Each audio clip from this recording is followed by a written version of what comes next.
Are you ready to hear the most insane story? A story about how transphobes saw a trans character say, "I am trans," and then they went crazy on Twitter trying to theorize and hypothesize on how this somehow wasn't the case, and how either the developers had lied, it had been misunderstood, the game had been wokeified, or the translators had fucked up. There are so many excuses from so many people who are so blatantly bigoted as to why this character somehow isn't trans. And this situation even goes as far as people falsifying an email from the developers to make it seem as if the character wasn't trans. Genuinely, this has been one of the funniest things to watch. A group of bigots playing damage control as they constantly had to move the goalpost on whether this character was actually trans or not, so that they could avoid ever admitting that they were wrong and simply the character was trans. But for those who aren't aware, I think it's good for me to go back to the start. Guilty Gear Strive is a fighting game in the Guilty Gear franchise similar to games like Street Fighter. You join an online lobby, you beat the shit out of someone, and then you get your rewards. It's pretty simple, it's pretty fun, it's straightforward, everyone knows the fighting concept in games at this point, but Guilty Gear has a story. And in this story initially, several decades ago now, Bridget was a character initially conceived as a femboy. Bridget was born into a town where two twins being born was misfortune. And so Bridget was raised as a daughter instead of a son, hiding her gender from the public's eye. However, several decades later, this is no longer the case. In the newest Guilty Gear game, after the DLC for Bridget was released, Bridget comes out in a scene with another character called Gold Lewis as trans. The conversation goes as follows. No wonder you're so famous. Looks are deceiving. I'll be back for more later, little lady. I'm a boy. These girl clothes are... it's a long story. I see. Stop right there. That's enough. I don't know what to do. I'm not strong like you, Mr. Kai. I'm too scared of losing what I have. Running away, huh? Ain't you a little young for a midlife crisis? Of course I'm running. I'm happy the way I am. Discretion can be the better part of valor. But think about it. For the sake of your future self. For my future self. But what if I make the wrong decision? You got your whole life ahead of you, kid. Gotta learn to take a hit sometime. And there are helping hands right in front of you.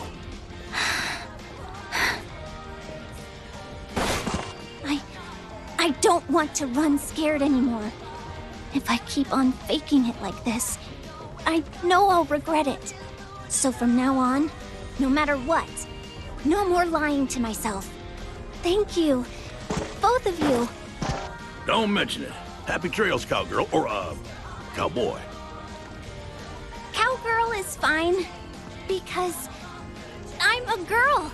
And honestly, I think it's very hard to misinterpret what the intent behind this conversation was. Even if you tried to argue that this had been mistranslated, I think it's pretty cut and dry. Bridget has a conversation about how she isn't confident on who she is, Bridget isn't sure if she'll disappoint people by changing who she is, and Bridget ultimately determines that she's going to live her life the way she wants to be, as a woman. Somehow, this wasn't good enough for the transphobes. Transphobes labeled this as a retconning of the character, even though, very obviously, as most people are aware, transitioning isn't a straightforward, easy process, and it isn't always clear to someone whether they actually are trans or not. Bridget had to come to terms with that for years, like many other trans people, and it's a messy, confusing process that led us to the point where we are. This wasn't a retconning, this was clearly the creator growing with years and with the character, and determining they wanted to take this character in this direction, which I think is perfectly understandable and acceptable for a story. This was also described, and sorry, this is one of the funniest things I have ever read, femboy erasure,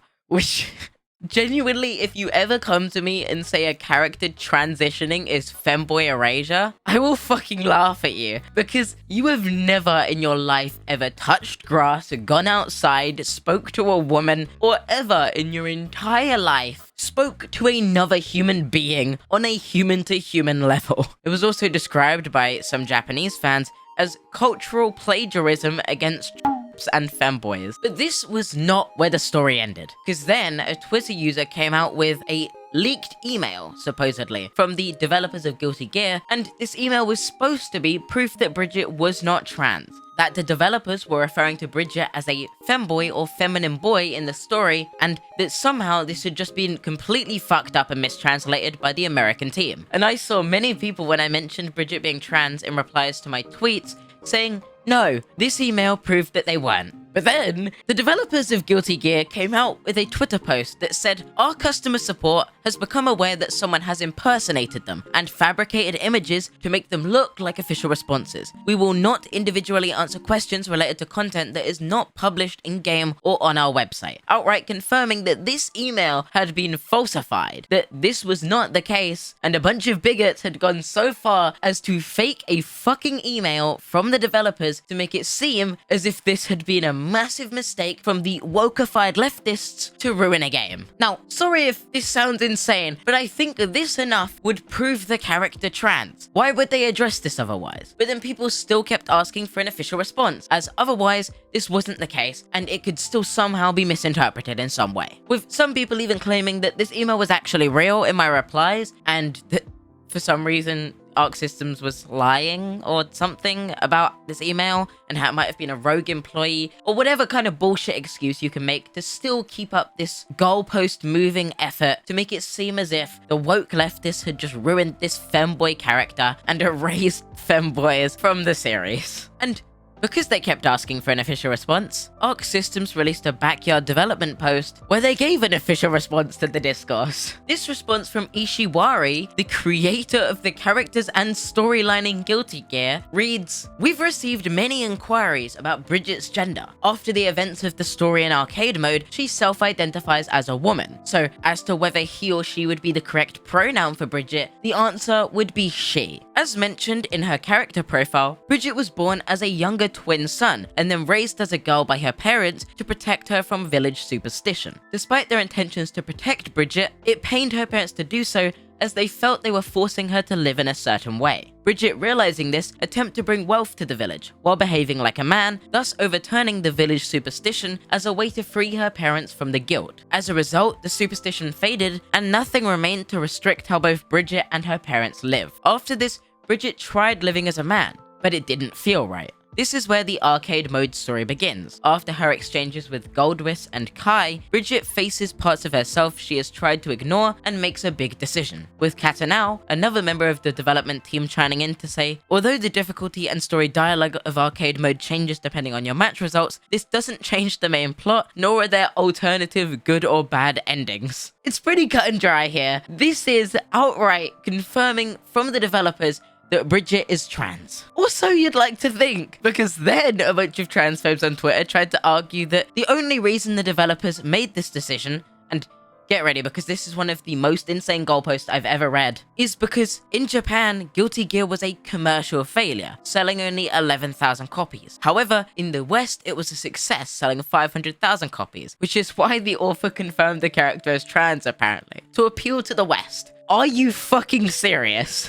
This is like the biggest level of cope I have ever seen. And also, just for those who always say go woke, go broke whenever anything like this happens, the annoying people that sit in the replies and constantly spam it as if they've done something, I think it's quite interesting to look at the player count concurrently on Guilty Gear and how it went from 1,000 to 1,500 players in early August to peaking at over 10,000 concurrent players after Bridget's release. After the DLC's release, the game even reached Steam's top sellers. So, I don't actually think many people take this as seriously as you do, and most people are just like, okay, I accept the character for who they are. Why does it really matter at the end of the day? Who does it harm? The game seems fun, and in certain cases, I'm really glad that such inclusivity has been put in the game. I'd love to support the game to show how much it means to me and other people that they would put this representation in the game. In fact, I bought the DLC because I really support what they've done with this character and think it's a pretty cool progression of the series, and especially for Japanese media, an incredible step forward in terms of inclusivity, to the same level that I feel Kendrick Lamar's song Auntie Diaries was an incredible step forward for trans representation and trans inclusivity in the pop, rap, hip-hop, whatever term you want to use, industry. Another Twitter user though, known as King of Traps, was not happy with this announcement, saying Daisuke, the creator of Guilty Gear, really went full Westerboo. They also say, can't believe the writing was this shit, but at the very least there's a definitive answer and we can stop fighting against the cult. What a sad way, shitting all over the fanbase that actually brought him to the spotlight. As if somehow having a character be trans in a story impacts anything about how the game plays or anything else. It's just a small story detail that includes representation in the media. So yeah, when a Twitter user in 2018 posted, in 2019, we're gonna have an anime character turn to face the audience, look the viewer dead in the eye, and say in perfect English, I am transgender, and we'll still have weird otakus trying to insist that there's an intricate Japanese historical context for why they aren't, they were absolutely correct. People who don't like representation in games, bigots especially, are always going to look for any reason to justify saying that this representation isn't the case, especially in Japanese media, because it's a lot easier to do so because you can simply claim it's a translation error or fucking whatever excuse you could look for to win the argument. The poorly aged stuff Twitter account also posted a screenshot of a video that's very fucking funny. This video is titled, What is Bridget's Gender Identity? The Japanese Perspective, with the thumbnail saying, you would make such a cute girl, and then Bridget saying no, and obviously how bad it aged considering it's only been a few weeks since that video came out, and now the developers themselves have confirmed otherwise. With that being said though, that's the discourse for this video. I hope you've enjoyed me looking at a bunch of transphobes coping and molding on Twitter about how they were so desperate to move the goalpost to make it so this character wasn't trans, and still took an L from the authors of the series themselves who came out to say they were wrong. Thank you for watching. If you enjoyed this video or it informed you on the situation, please do consider subscribing. I'd also appreciate if you could check out my Twitter to help me reach 10,000 followers over there so that big number can go bigger, my ego can be inflated, and then if this channel ever runs into any issues, I can actually get support from YouTube instead of just being fucked. You can also check out my Discord if you'd like to join my community. I'd appreciate any new members. I constantly talk in there and engage with the community, so it would be nice to see you. With that being said, I'll see you next time. Peace. Said she wanna rock with a nigga like me. I'm a stylish guy. Spend a little guap with a nigga like me. We can catch a fly. Said she wanna rock with a nigga like me.